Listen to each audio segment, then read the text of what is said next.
প্রথম দফা, প্রবাসে মারা যাওয়া সকল বাংলাদেশি নাগরিকদের মৃতদেহ রাষ্ট্রীয় খরচে দেশে নিতে হবে। দ্বিতীয় দফা, প্রবাসীদের জাতীয় পরিচয়পত্র ও ভোটাধিকার চাই। তৃতীয় দফা, বিমানবন্দরে প্রবাসী হয়রানি বন্ধ চাই। চতুর্থ দফা, প্রবাসীদের জন্য যুগোপযোগী দ্বৈত নাগরিকত্ব আইন ও পেনশন সুবিধা চাই। পঞ্চম দফা, পাসপোর্ট সংশোধনের সুযোগ সহ দালাল মুক্ত পাসপোর্ট ও দূতাবাস সেবা চাই। ষষ্ঠ দফা, প্রবাসী সুরক্ষা আইন প্রণয়ন ও বাস্তবায়ন চাই। সপ্তম দফা, জাতীয় বাজেট প্রবাসীদের জন্য ন্যূনতম 5% বিশেষ বরাদ্দ চাই। অষ্টম দফা, বিদেশে কাগজপত্রবিহীন প্রবাসীদের বৈধকরণে সরকারের সহযোগিতা চাই। নবম দফা, বিদেশে প্রবাসীদের জন্য পর্যাপ্ত বাংলাদেশি দূতাবাস ও শ্রম কল্যাণ উইং চাই।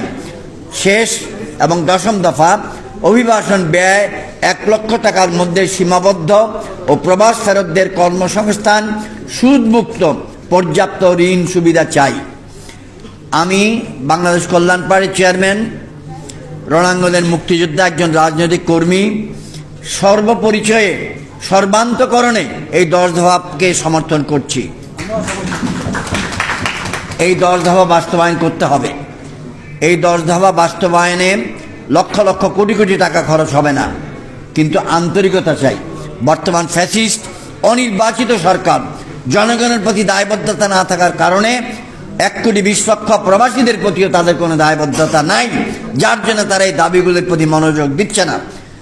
আমরা এই সরকারের নিকট ভিক্ষা চাই না।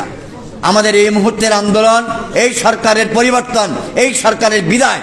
এই সরকার যাবে, চট্টগ্রাম জেলা, নোয়াখালী জেলা, সিলেট জেলা, এগুলোর থেকে প্রবাসী সর্বাধিক আনুপাতিকভাবে।